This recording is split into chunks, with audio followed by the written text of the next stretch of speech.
저는 혼자만의 신앙을 추구하며 교회를 다니고 싶었습니다. 예안으로 옮기기 전에 교회를 다니면서 겪었던 여러 가지 일 때문에 더욱 그렇게 생각을 했습니다. 출근길에 지나가며 예안교회로 출석하고 싶은 마음이 생겨서 홈페이지를 찾아보게 되었습니다.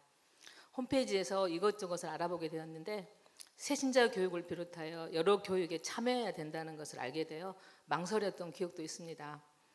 교회를 등록한 후 목사님의 설교 말씀에 감동하여 성경과 신앙생활에 대한 여러 가지를 알고 싶고 배우고 싶었습니다.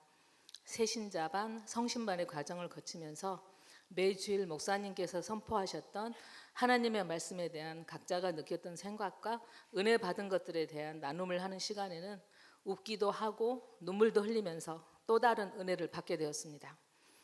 혼자만의 신앙을 추구하고자 했던 저에게는 이러한 일들이 굉장한 소중함으로 다가왔습니다.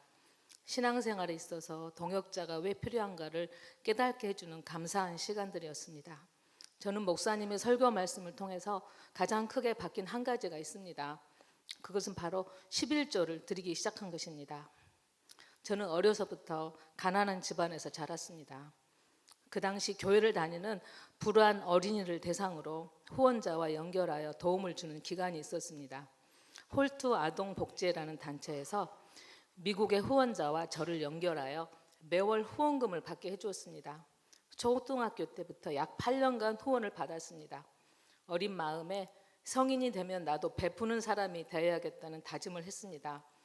1995년 월드비전이라는 단체를 통해 첫 후원을 시작하여 올해로 30년이 되었습니다. 1명, 2명 후원을 늘려가다 보니 어느새 연봉의 10%까지 하게 되었습니다.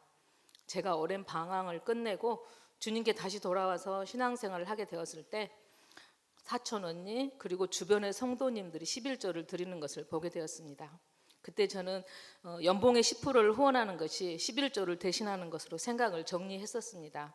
그러다가 목사님의 주일 설교 말씀 중에 남에게 베푸는 것은 저에 대한 의를 행하는 것이고 하나님께서 주신 것에 대한 11조는 배교라고 하셨습니다. 저에게는 뼈를 때리는 말씀으로 다가왔습니다. 저는 고민을 하게 되었습니다. 연봉의 10%를 후원하고 있는데 거기에 11조를 한다는 게 조금은 부담이 되었기 때문입니다. 하지만 저는 고민을 길게 하지 않게 되었습니다. 제 마음에 성령님께서 빠른 결단을 하게 하셨기 때문입니다. 3월에 첫 11조를 드리면서 정말 기쁘고 감사한 마음이 넘쳐났습니다. 그리고 신기하게도 생활에 아무런 타격이 없음을 깨닫게 되었습니다. 저 자신도 모르게 전략하게 되고 조율이 된 것입니다. 연로적으로 살아왔던 지나간 시간들이 서서히 정리되어 가고 무언가 알차게 사라지는 느낌이 생겨났습니다. 그동안 하나님께서 저에게 주셨던 모든 것이 은혜였고 제 것이 아니었음을 알게 되기까지 오랜 세월이 흘러왔지만 주님께서 주시는 모든 것에 감사, 더욱더 감사를 드리면서 주님을 사랑하며 섬기고자 합니다. 매주 목사님께서 선포하시는 말씀이 제 삶에 있어서 피와 살이 되는 놀라운 기적임을, 기쁨임을, 행복임을 감사하게 생각합니다. 부족한 제가 주님의 영광을 위해 살아가게 해주시니 감사합니다. 눈 뜨는 순간부터 잠자리에 들어가는 순간까지 매 순간 함께 하시고 저를 위해 날마다 일을 해주시는 주님의 놀라운 사랑에 감사드립니다. 주님 사랑합니다. 감사합니다.